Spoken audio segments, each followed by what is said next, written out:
The June 5th, 2018 California primary. That's a working title. We'll have to, one would say, redefine it, from WBRN Radio and on the Boston Red Network. This has been a busy day for us, a busy week. We had the Monday morning quarterback starting off on the Boston Red part. We had the open source report on the technical front. GitHub, the premier depository for developers, has been bought for $7.4 billion by Microsoft. An amazing situation. Tune into that podcast. It can be found at the open source report on many of these outlets, including iHeartRadio. This will also be on iHeartRadio on the Boston Red. The California primary traditionally, go back to 1968, when Robert Kennedy was campaigning across California, barnstorming it. They had come out of several primaries. He was challenging the then sitting president, LBJ. LBJ had moved out of the race. Hubert Dump Humphrey was moving towards the nomination, and then the disaster, of course, in Chicago under the late Mayor Daley. By that particular date, Robert Kennedy was assassinated in Los Angeles, California, at the Ambassador Hotel. We'll do a special on Robert Kennedy, the assassination there, the updated information by Robert Kennedy Jr., who is 64 now, talking about his father's death and the second gun. We'll fall back upon Mr. Cook, Alistair Cook.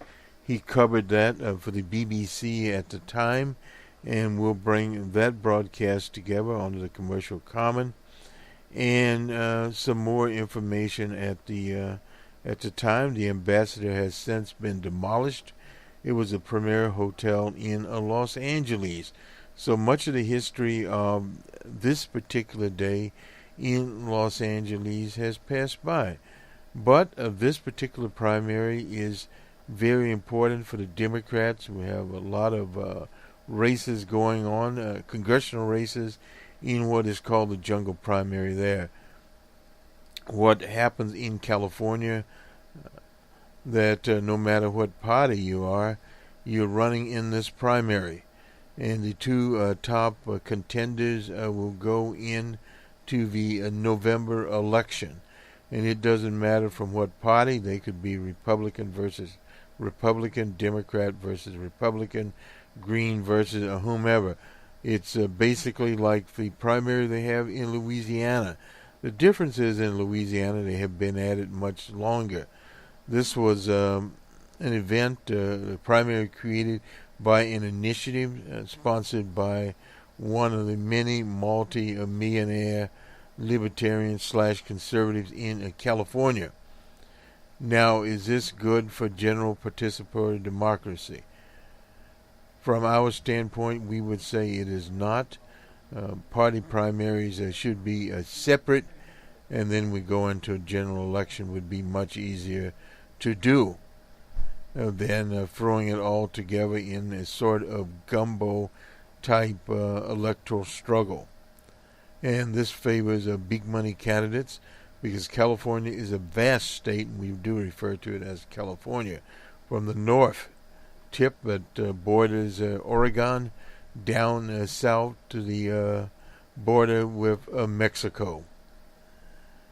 From San Diego south to Los Angeles, a huge metropolitan area. And then the Central Valley, what is in between as you move north to San Francisco and that area, and then you have more conservative areas down around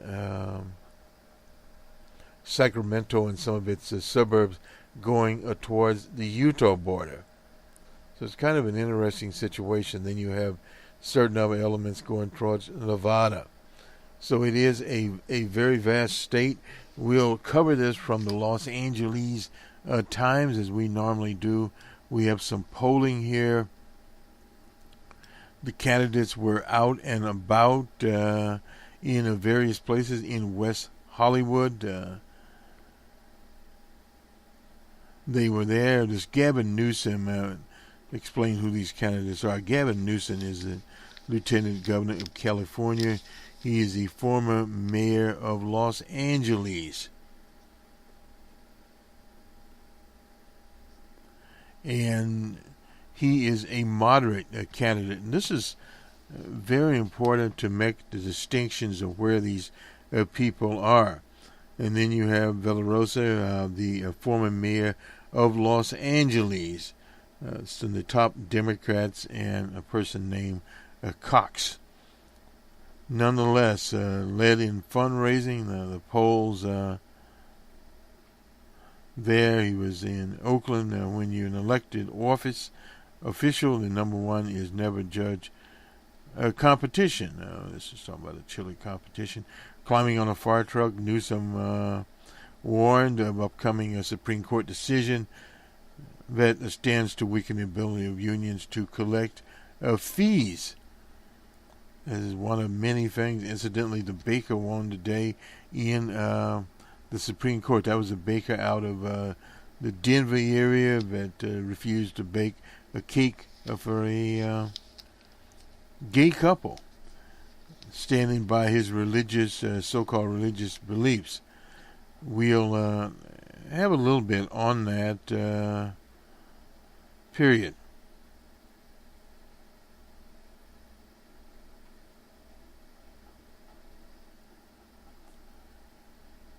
And this is Antonio Villarosa. Around the clock, a bus tour of the Los Angeles area. This is where he's strong down in the Los Angeles area. He'll need a very large turnout in Los Angeles, particularly among Latinos. 24-hour bus tour, the early days campaign for office. At 7 a.m. on Thursday, he was at the Jefferson stop of the Expo line. Mr. Villarosa, when he was the mayor of Los Angeles, is accredited with building the light rail system in Los Angeles out to Culver City, the LA flower mark. He arrived there. So this bus tour is nothing new there. It's has been going on for a very, very long time. On the other side is a guy named John Cox. Cox had been a political maverick in Illinois, and now he's in Los Angeles. Kept a low profile. I guess he's done enough. He's endorsed by DJ Trump, who is not well liked in California. Cox attended some religious event before addressing a small group of GOP loyalists in Rancho Bernardo. I'm not sure where that is. Anyway, this is the Golden State, and for the last 8 years, the Democrats have run this state into the ground. And I'm going to have Gavin Newsom owns that. He can kind of forget about that one. So down in Huntington Beach, Cox has a rival named Travis Allen. He's just there.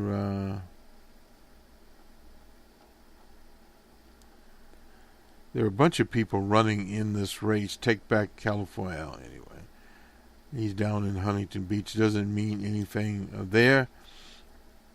And the fact is, right now, the state of California, we have a crisis. Easterlin, the former school chief, said of her candidacy, another candidate in this race. There are all kinds of candidates in the race. We have enough candidates to ever go around. Incidentally, when we finish, we have the California podcast, an edited version of it from the LA Times. I guess we'll do the Berkeley poll first. And this is interesting with Feinstein. Feinstein's been around forever. She's the former mayor of San Francisco. This particular poll was on June the 1st. One of the big problems we have in California, the Fields poll evidently collapsed. That was the premier poll in California. Now, this is Center for Public Opinion Research, the Institute of Government Studies at the University of California, Berkeley, in Moses Hall, if you want to know where they're located. Nonetheless, Feinstein holds a big lead in California's U.S. Senate primary. The race for second place remains close. The incumbent Feinstein holds a very large lead. However, according to the Berkeley IGS poll, the race is determined who will face off against her in the fall. That's a general election. The poll finds Feinstein with a mere 36%, when likely voters are presented with a complete list of all 32 candidates running in the U.S. primary. This setting, Kevin DeLeon places a distant second at 11%, with a little-known Republican chief financial officer James P. Bailey within striking distance at 4%, supporting small business type named Paul Taylor, with 13% scattered amongst other Republicans. 6% choose one of 9 Democrats, and an unusual large 25% of likely voters are undecided. You usually don't have this many undecided people around. The closest race for second place is also seen in the preference. Those who voted having already voted in the primary. Political data analysis of the poll's participants found that 23% of the sample of likely voters had already voted according to county records. Amongst the voters, the poll finds 37% saying they voted for Feinstein. Those are older people. 12% for DeLeon, and an equal proportion, 12% for Bradley. Preferences are closely linked to voters' party registration.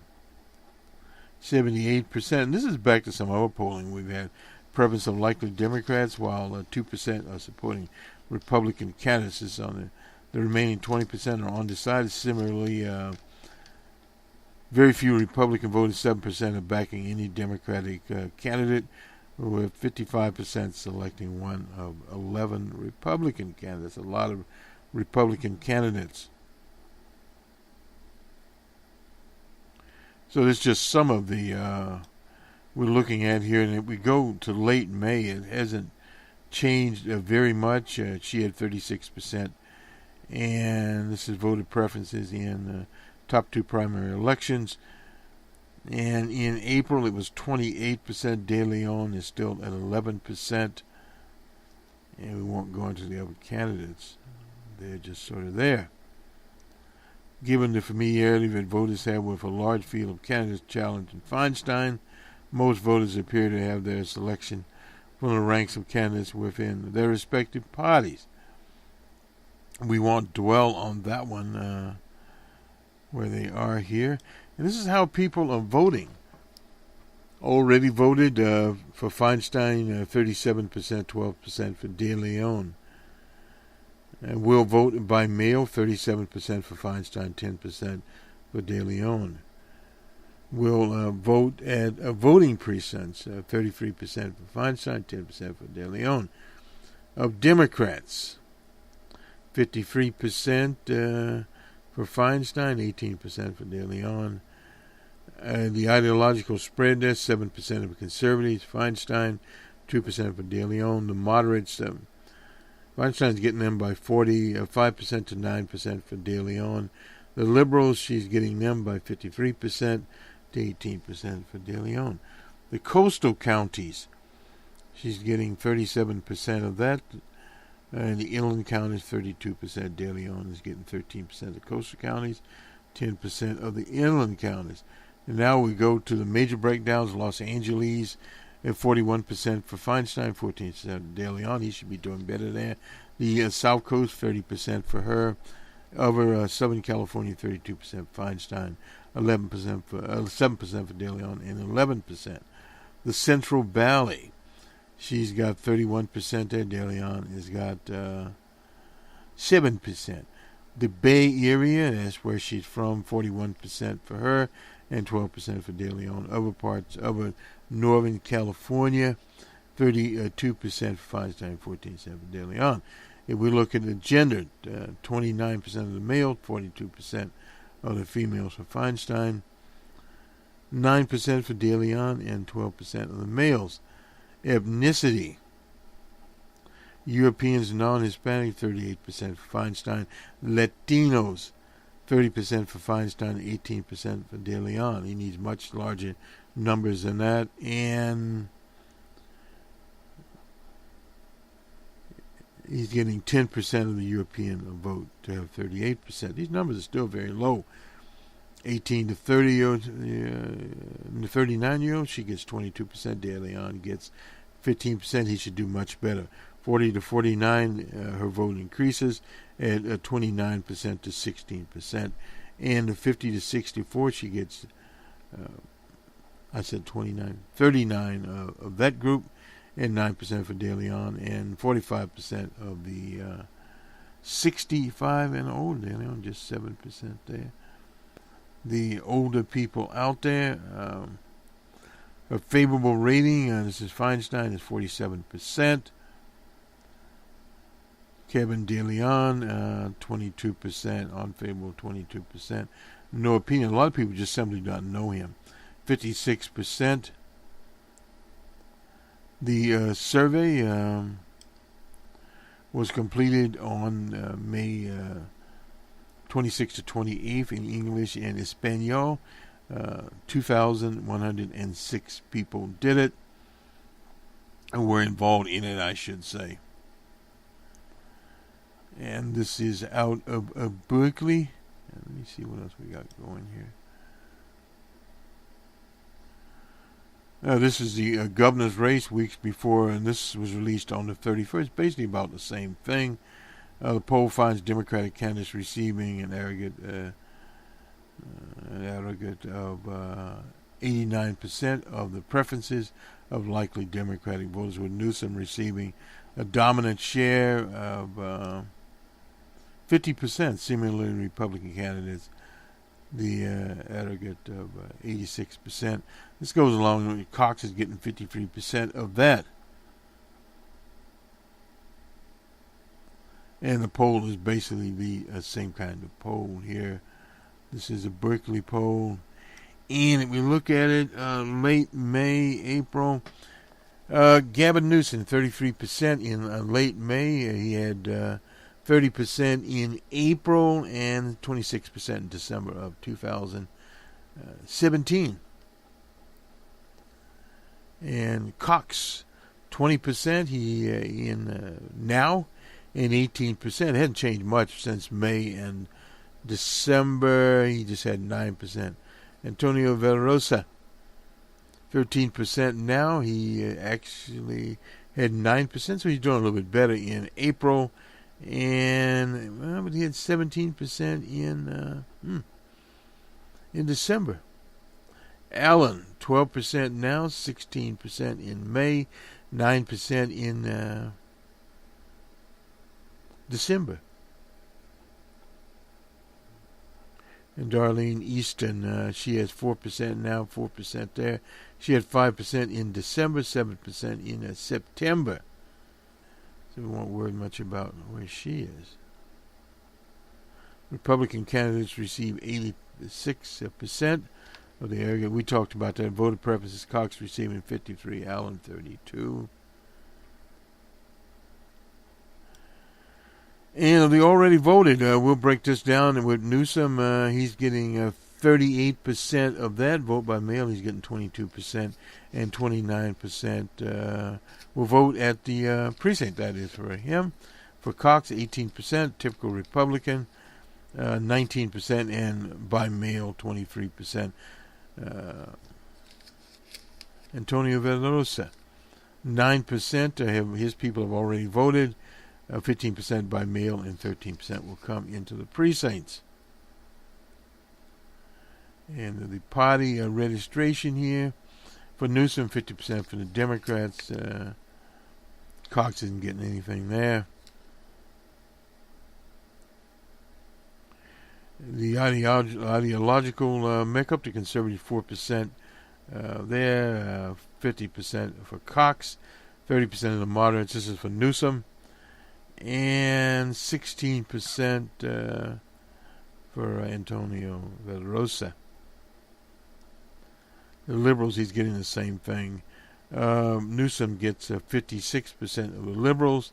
The coastal counties, 37% for Newsom, and 12% for Antonio Villarosa. The inland counties, 16% for Villarosa, 24% there. In the LA region, Newsom should be doing worse there, 35%. Antonio Villarosa, 18%. He needs much more than that. The Southern Coast, he's getting 10%. Newsom is getting 26% of his. Southern California, 23%. And Cox stands at 20%, but that's now using 19%. Antonio Villarosa. In the Central Valley, Villarosa gets 13%. And Cox 20 and 23% there. The Central Valley, 25% for Newsom, 13% for Villarosa.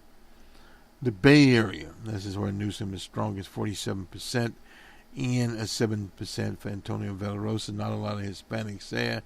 The gender, 23% of males for Newsom, and 28% and 36% females of Newsom. Cox is getting 15% of the female vote, 25% of the male vote. On his side, Antonio Villarosa, 13% of both. So he just sort of splits. And the age is to be our final category. This is a youth vote, 30% for Newsom, 12% for Villarosa. 40 to 49, 35% there, and 12% for Mr. Villarosa. The 50 to 64, 13% for Antonio Villarosa, 35% for Newsom. The 65 and older, 32% there for Newsom, and 14% for Villarosa. I think they put in the second category was Cox, and Newsom, his favorable's at 45%, unfavorable's at 36%. Cox favorable's at 26%, unfavorable's at 32%, and 52% don't know anything about him. Antonio Villarosa, 30% favorable, 41% unfavorable, that's not good, and 29% don't know anything about him. So that is the Berkeley poll we've hashed through. Now, the other poll here is a USC poll for the LA Times, and the California poll here. And let's see what we got going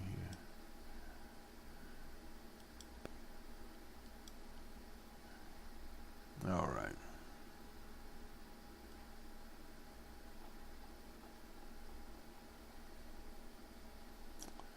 Generally speaking, what do you think things in California are going in the right direction?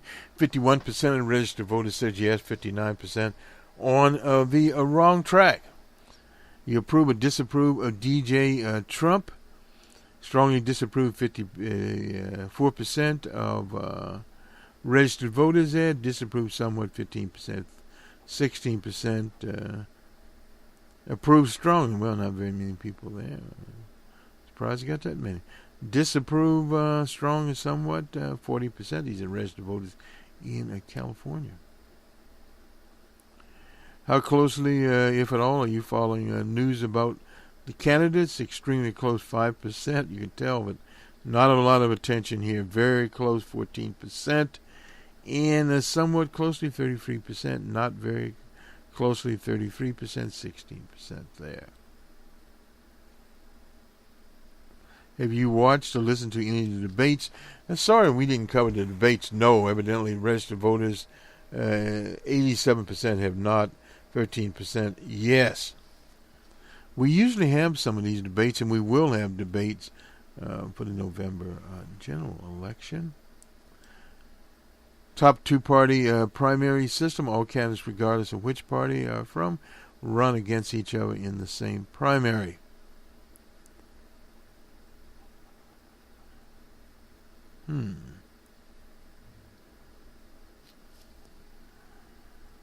Closed primary. That's the one we favor. Each party holds its own primary. Rest of it only 10%. That's unusual, I suppose. And some for a mix of 50% of the others. Not sure why we got whoops here.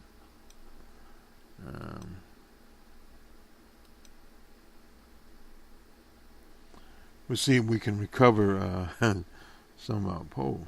Anyway.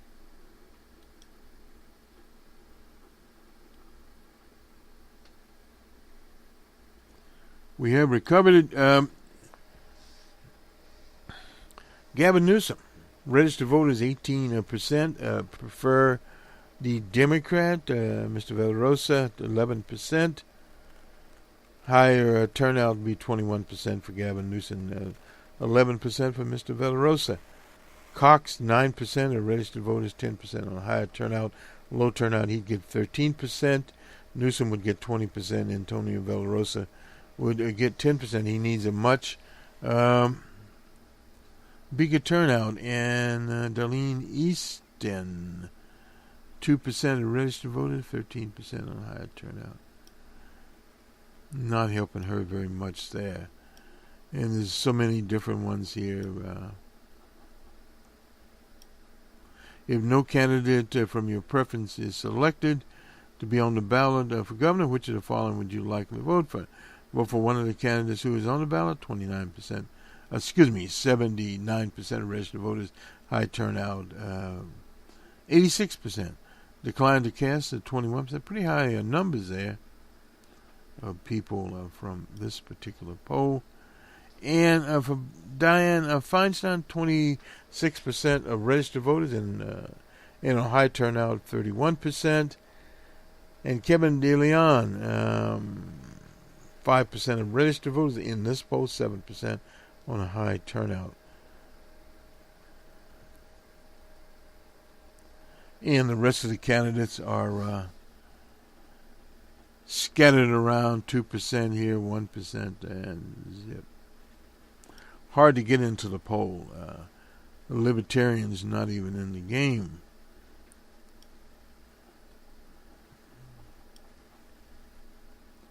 Would you approve or disapprove of Kamala Harris? Hadn't had that come up here. Registered voters strongly disapprove, just 16%. Somewhat approved, 24%. Strongly approve. She's in good shape. She's not on the ballot anyway. 18% there. High turnout, we should get 20% strongly approved. The mayor, Mr. Garcetti, strongly, this is just 13%. Somewhat approved, 22% strongly approved. 10%, not to worry much about that. He's good. They even have something about Tom Snyder here. Registered voters 10%, 10% high turnover. He is the ecologist person. Prop 13 to tax commercial and bigger businesses based on their actual market value. The limits on property tax small business. Well, we had Prop 13 before. Oh, amending it, I'm sorry. Strongly opposed, 12%. Somewhat opposed, 7%. They supported, 32% support Prop 13. That was old Jarvis. What's his name there? And strongly is 22%. High turnout, 25%. It's in pretty good shape to amend that. Jarvis was the man's last name. If you're a member of Congress, vote to end the Affordable Care Act. How would it affect your likelihood of supporting him or her for re-election? Much more likely to support him or her for re-election, 13%. 15%, and the high turnout somewhat likely to support him of 15%. Somewhat less likely, 17%. Much less likely to support him or her for re-election, 37 and 42%. You can see where that is going. Generally speaking, do you approve of the Affordable Care Act, known as Obamacare? 21% strongly disapprove, 9% somewhat approve, 25% approve of it, and the high turnout would be 26, not much there. Strongly approved, 35%, in 38 in the high turnout election. Strongly and somewhat disapproved, 30%. Strongly and somewhat approved, 60%. That's how the numbers are racking up on the Affordable Care Act.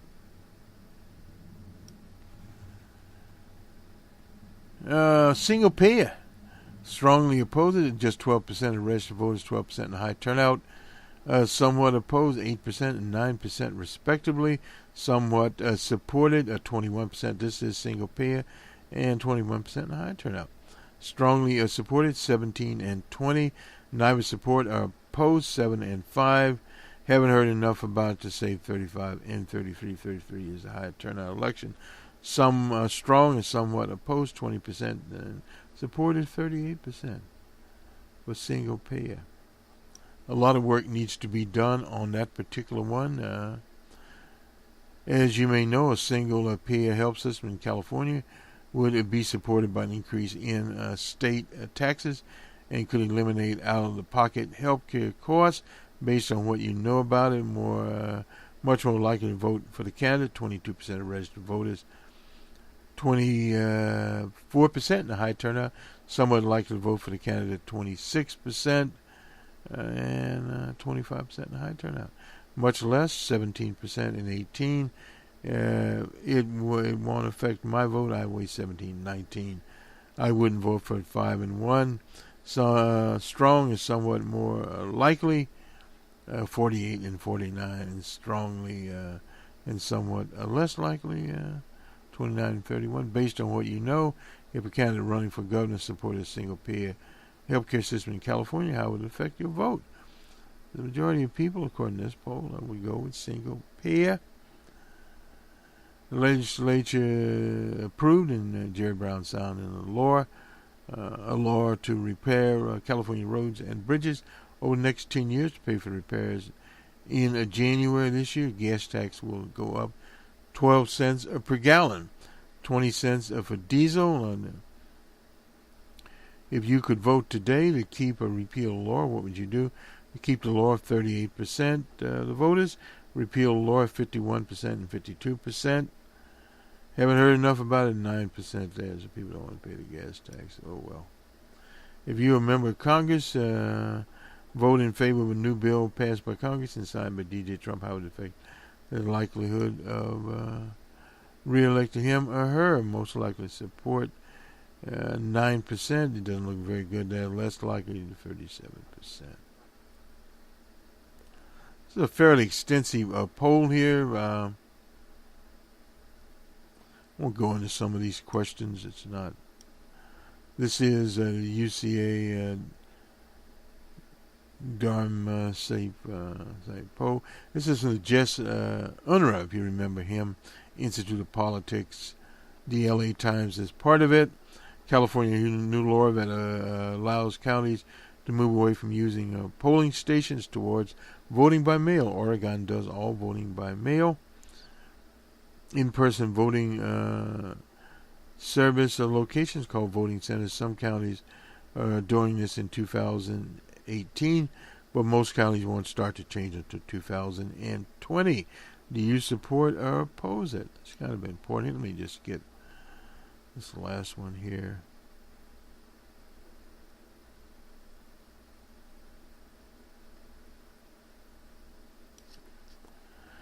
Registered voters, 29%, strongly supported, 27% somewhat. High turnout, it would be, 30 and 29. Opposed, 11% of registered voters. And strongly opposed it, 12%. 10% haven't heard enough about it.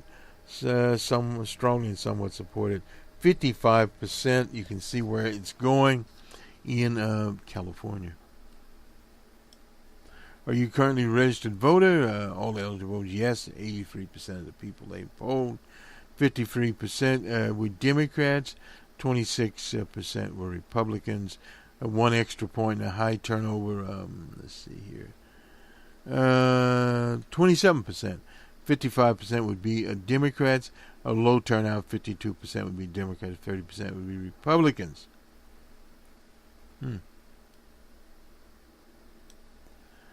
If you voted in the primary for California government on June 5th, who would you cast your vote? I will cast my vote by mail and drop it off. 59% and a high turnover, 61%. You see where this is going. I cast my vote in a person. Still 39% of the people are going to do that. Don't plan to vote 2% in this survey.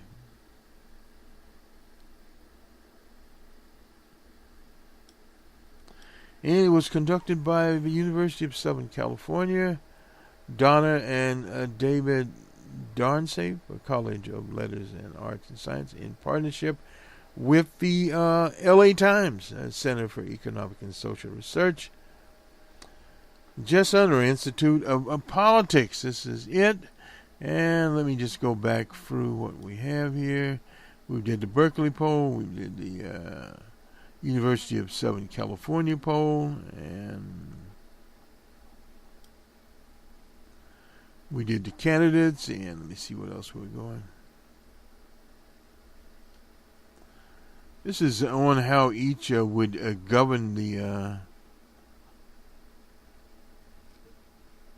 state of California. I don't think we need to worry as much about how they would govern as to what is going on here.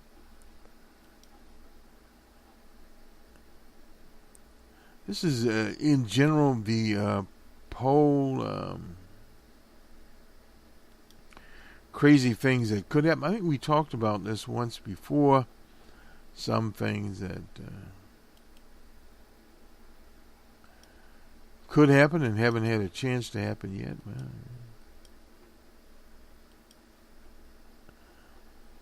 all kinds of things, I suppose, could happen around here. Basically, those involve the congressional races. Incidentally, what we don't know at this stage of the game is how this will turn out. It will take days to count the election. That in itself is a very interesting situation here, and I'm not sure.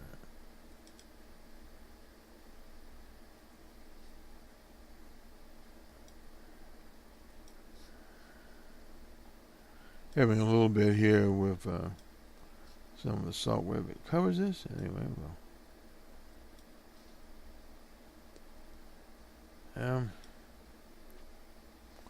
okay, we'll just kind of skip around a little bit. We've covered this fairly extensively.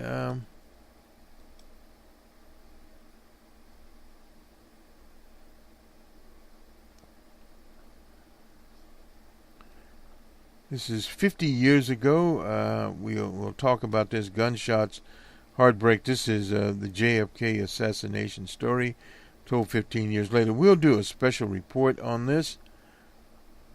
On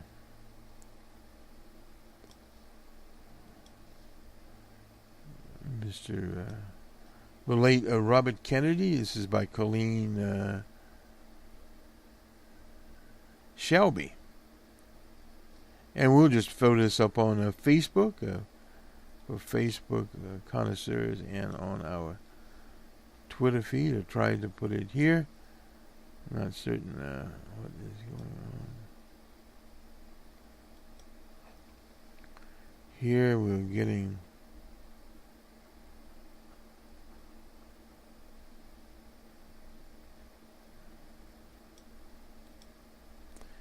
and we'll just put this in.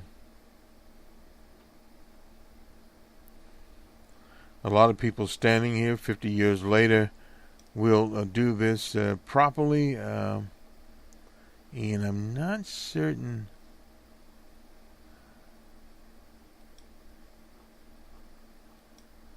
And we'll hear from Robert Kennedy. This story here later in the ball game. Just telling me I've reached my free articles. We've used the LA Times, and we're appreciative of the LA Times and their auspices here. One other thing I wanted to cover, and I'm not sure if we got this. The Zoot Suit operation here, 75 years later, looks back. It was a violent summer there. Zoot Suits were Latinos inside a Spanish language. We'll just kind of touch on this a little bit. Language cinema in downtown Los Angeles. Terrified crowd watched as uniformed men drug people outside, beat them, and stripped them down to their underclothes. Now, this was in 1943, the start of the Zoot Suit riots. Victor Silva was 12 years old. Now he's 87 years old and remembers what happened there. He can still feel the fear of watching a truckload of men in uniform barrel down on First Street. He lives now at Hermosa Beach. Anyway, it stems from an attack on military workers orchestrated by Mexican Americans. They claim racist newspaper reports, including many in the LA Times, viewed the victims, not the military men, as the problem. It was the military men that attacked the Latinos. In 1943, the Times printed a lengthy article saying that the young people in Zoot Suits seemed to be avoiding the streets at night. The opening paragraph, the Zoot Suits are having learned a great moral lesson from the servicemen, mostly sailors, who took over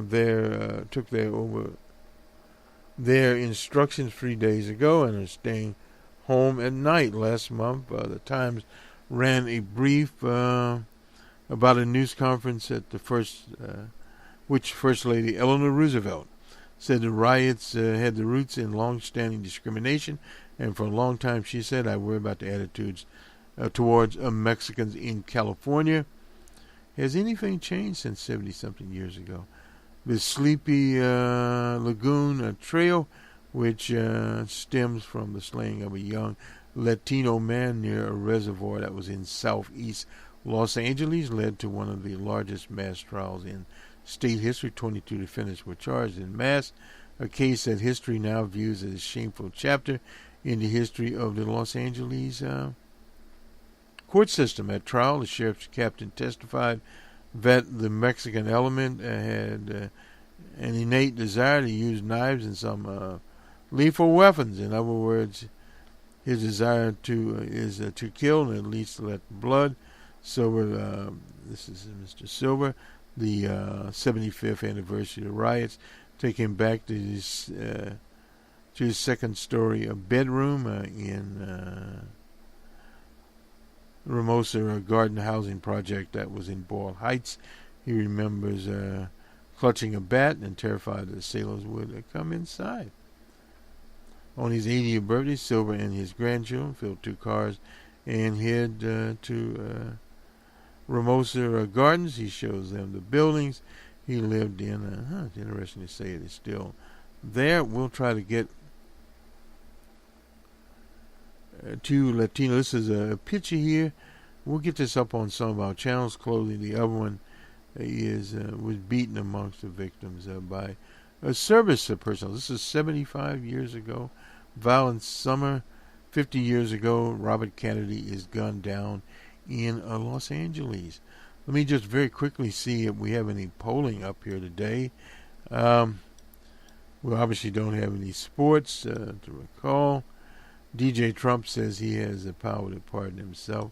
If you haven't heard, he's just talking.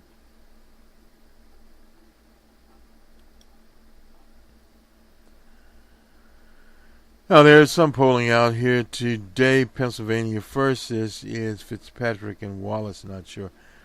Anyway, the moment poll there. The job approval rating from Gallup. DJ Trump is at 41.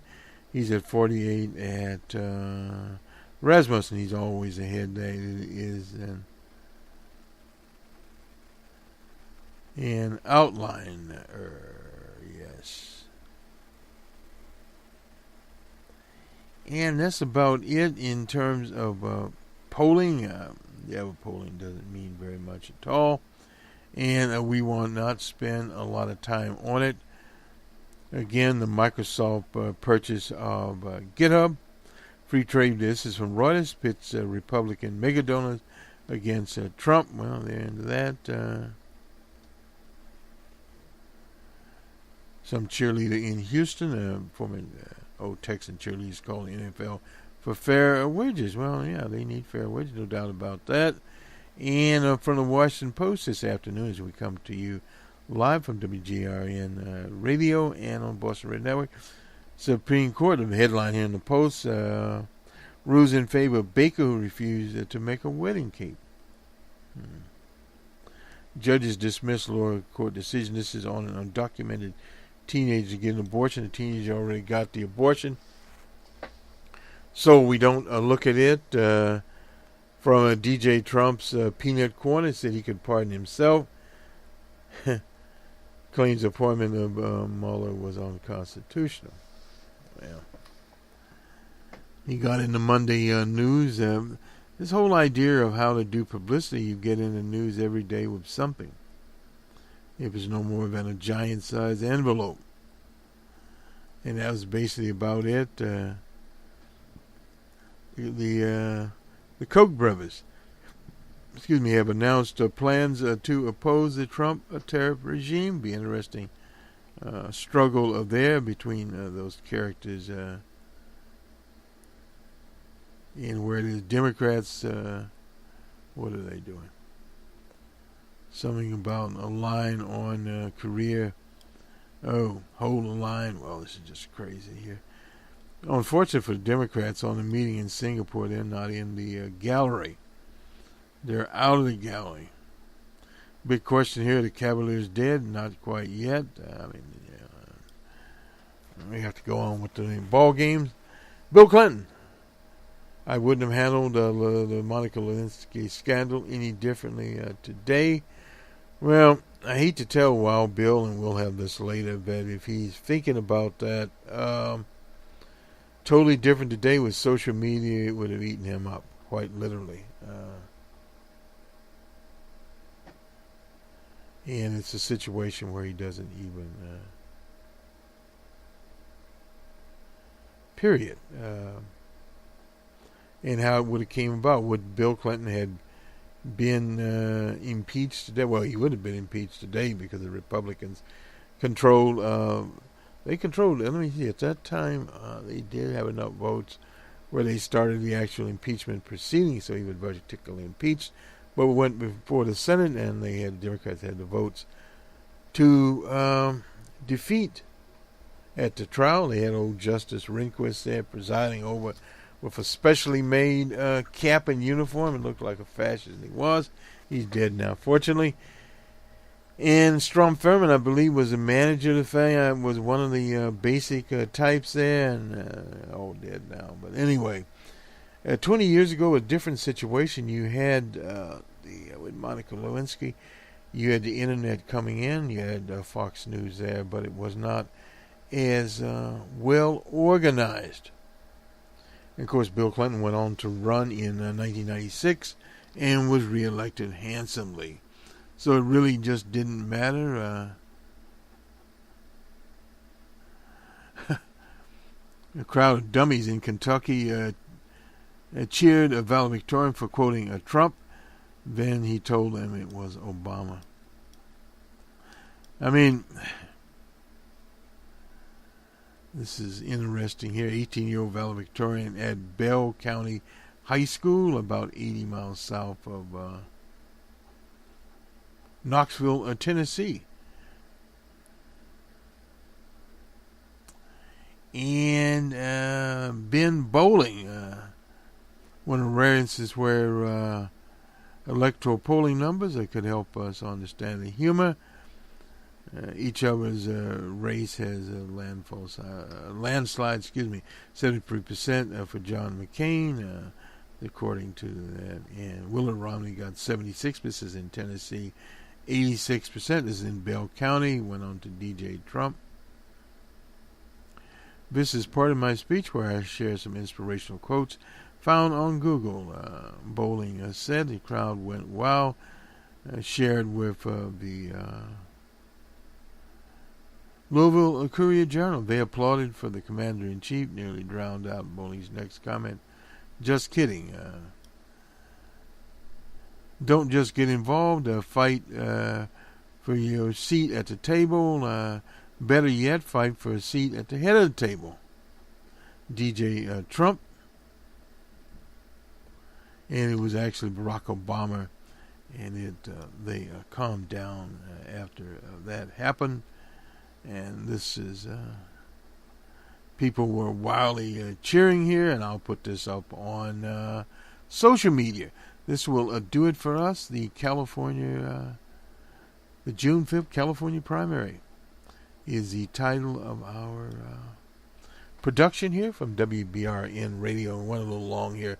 We will have some of the podcasts. We're around 50 minutes.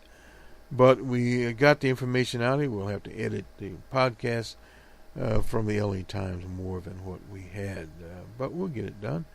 This is on the 4th of June. We're doing this. 2018. On the Boston Red Network. This is Old Boston Red. Have a good afternoon. And in California, vote. If you've not already voted, go out and vote. And vote and vote and vote. Show the people of the world that the California primary does mean a lot, if nothing else, for the 50-year-old memory of Robert F. Kennedy. First joined by my Times colleague Seema Mehta, who has been, well, actually, where the hell are you? I'm actually in Burbank, but I'm heading up to Bakersfield, Fresno, and Stockton. It's a full day. You don't see a measurement, a number there. Right. And the other thing is, I think... in the Senate race in 2016, you had two prominent Democrats running and three Republicans who people didn't really know much about. So none of the Republicans made past the top two. They didn't really have any money, no name recognition. And I think people wondered if the same thing would happen in this governor's race, because you have John Cox, who's a businessman who was kind of known in political circles because he's floated some ballot measures in the past, but really was largely unknown to California voters. And then you have Assemblyman Travis Allen, who's a conservative assemblyman from Orange County, but really outside of his district, no one knows who he is, and he didn't have any money. But Cox has been able to get ahead for two reasons. First of all, he put nearly $5 million of his own money into his race. So he's been advertising, and he's been smart in his advertising, like doing this very targeted ads on Fox, not spending a ton of money, but really hitting GOP voters, and likely voters. And number two, the president endorsed him, and I think that has gone a long, long way towards consolidating the Republican vote behind him. Well, so let's let me see if I can find a transition path into the independent expenditure money on behalf of Villaraigosa.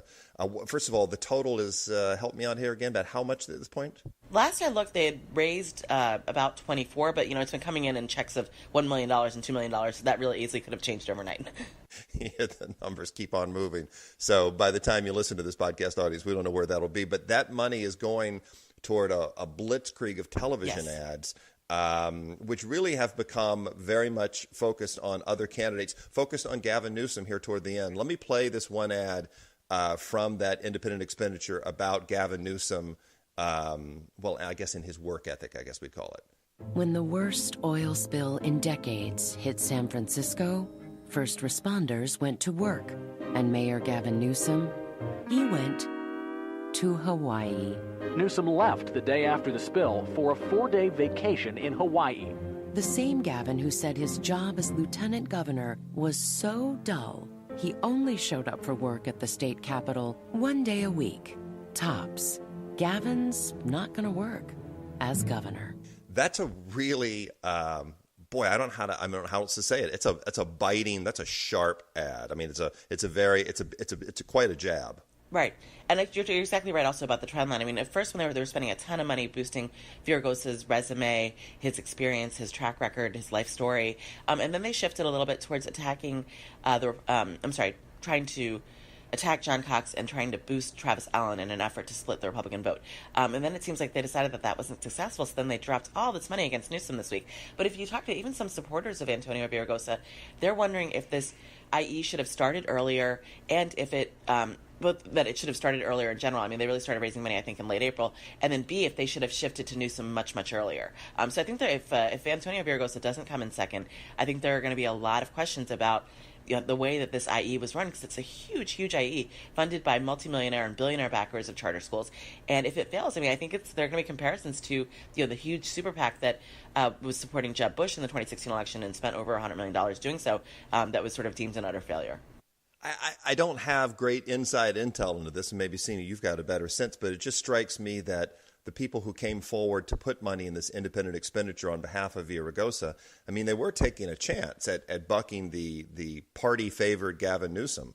And so maybe they sat on their wallets a little while because they didn't know whether or not they wanted to wade in. In other words, I guess I'm wondering whether this is an unforced error by the pro-Villaraigosa folks or just simply some reluctance by these donors to get involved. Right. I mean, I think people all along this race, people were wondering if and when these people were going to, these millionaires, billionaires, Reed Hastings, Eli Broad, Michael Bloomberg, these types of people, if and when they were going to weigh in. And it was pretty late in the process, and I think that there was going to be a lot of second guessing about that on Wednesday morning if Villaraigosa is not successful. So just a couple of other things quickly here, because we don't want the bus to leave Seema while she's sitting in lovely Burbank. But I am struck by, in this ad that we just listened to, this one about criticizing Newsom's work ethic, that he missed the job in San Francisco or that he didn't like the lieutenant governor's job. Newsom was criticized for running those ads about John Cox as not helping Democrats. Right. Couldn't someone make the same argument, I would think, about these, that, you are teeing up a criticism of the guy who's going to come in first for Republicans to make through the summer and into the fall?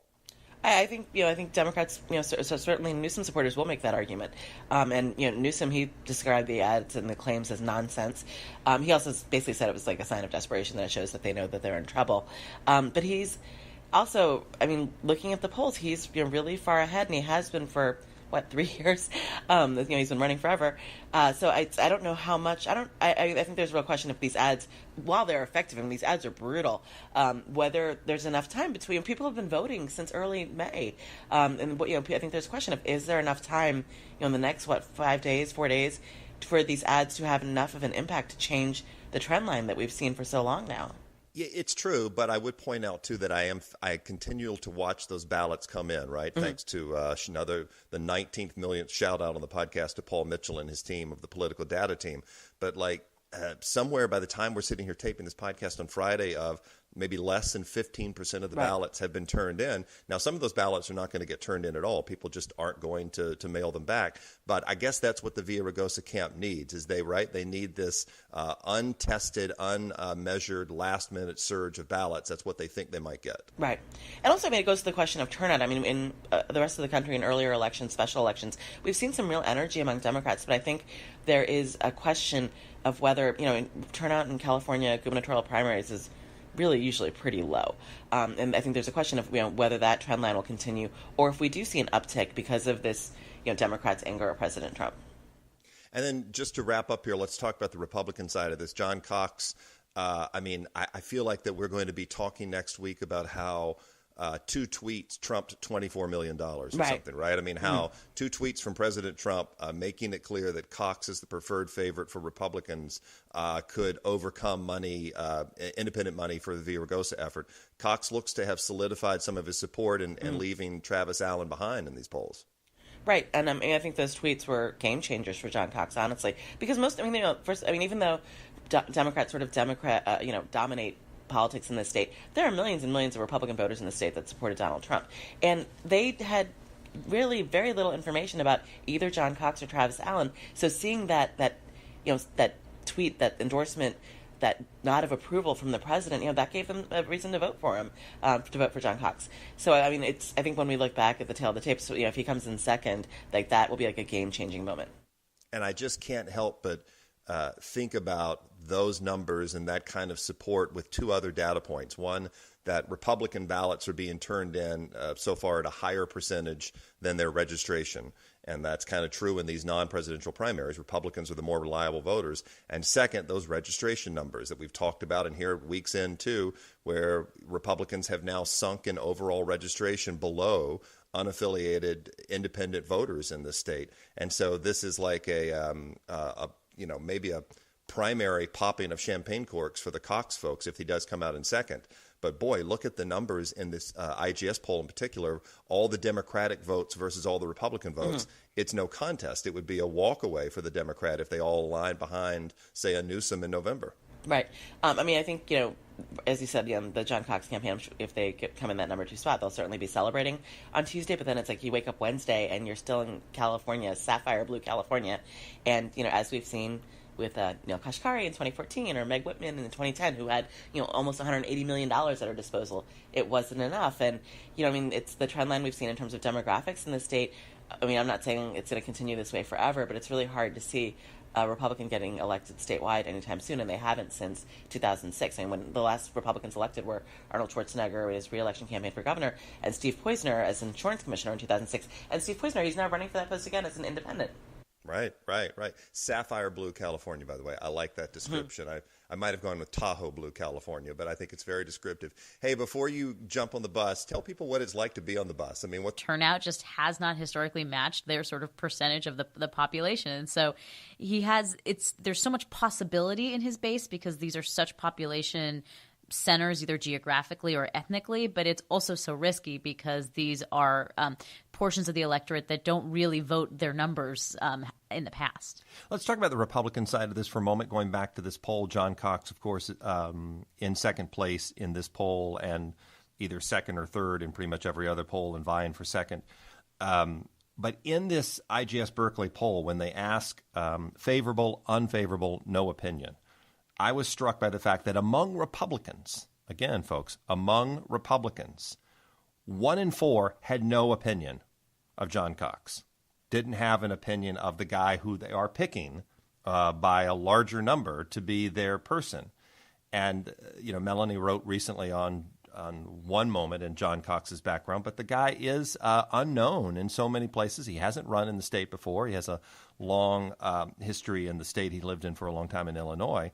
But again, 1 in 4 Republicans don't know who this guy is, and yet he is poised to be their standard bearer. Right, and it's the Chicago Sun-Times, Lynn Sweet, a political writer, had this great column late in the week that made me laugh. That was basically the thrust of it was this guy, because right. Illinois political writers have known him for some time as this guy that launched many failed campaigns that never really went anywhere, that he was seen as more kind of as a side player in politics, certainly not a powerhouse. And so now it's to see from a national perspective or sort of an outside of California perspective, to see that he is poised and very well could be in the governor's race runoff. I think it's telling the folks that had maybe the most exposure to him prior to his life in California are kind of befuddled by it, because he's not somebody who is seen as really a key political player in those cases. But this is he has benefited from a variety of factors. The first is this very split Democratic field when you have 4 major Democratic candidates that are all tearing apart at that electorate, and then you have President Trump coming in and essentially giving his blessing. Yep. Yeah, that you get that coalescing, and so I think Republicans who were not going to vote for Gavin Newsom and who it would be Villaraigosa try as he may try to convince some of them, it's probably pretty hard for some Republicans to get behind the idea of voting for the Democratic former mayor of Los Angeles. They're going to go for the Republican guy that they don't know much about him, but how bad could he be? John Cox is one thing that he has worked on in California politics, of course, is this ballot measure that he tried several times that Melanie wrote about to increase the size of the legislature, which made him an unusual figure in Republican circles. If he was known at all, I'm just going to say it. The people that I've talked to often thought it was kind of quirky, odd, unusual, strange, perhaps even. All of those are adjectives of odd, yes. I think all things you found in your reporting. All of those things, absolutely. Look, it is a little bit counterintuitive, right? Because the idea of a conservative theory of politics is that you want government small enough to drown in the bathtub, right? That's the old axiom. And instead, his plan was essentially to create a legislature that would fill a mid-sized cruise liner. I mean, this is nearly 12,000 lawmakers in this neighborhood legislature plan. Now, what Cox would say, and if, in explaining it, although he did not say it to me personally because they would not make him available for an interview, but what he would say is that it is actually smaller government because you're drawing districts that are much more rooted in the community. These are neighborhood districts. You would actually know your representative, which is very different than today, where assembly districts represent 450,000 people. State Senate districts are nearly 1 million people. I mean, these are gigantic. Say even more than that in some cases. Yeah. On Patch or whoever it was, to try to make the point about the influence of money in politics. And of course, John Cox has his own money, and he's put a lot of his own money into this campaign. And should he make it through next week into November, I think we're going to hear him talk about money in politics in a way. I think it's certainly a place he probably thinks he can go if he's facing Gavin Newsom. It could be. I mean, certainly because Gavin Newsom does have the backing of major political players, including labor unions and big businesses, and quite frankly, kind of most of the institutional political players.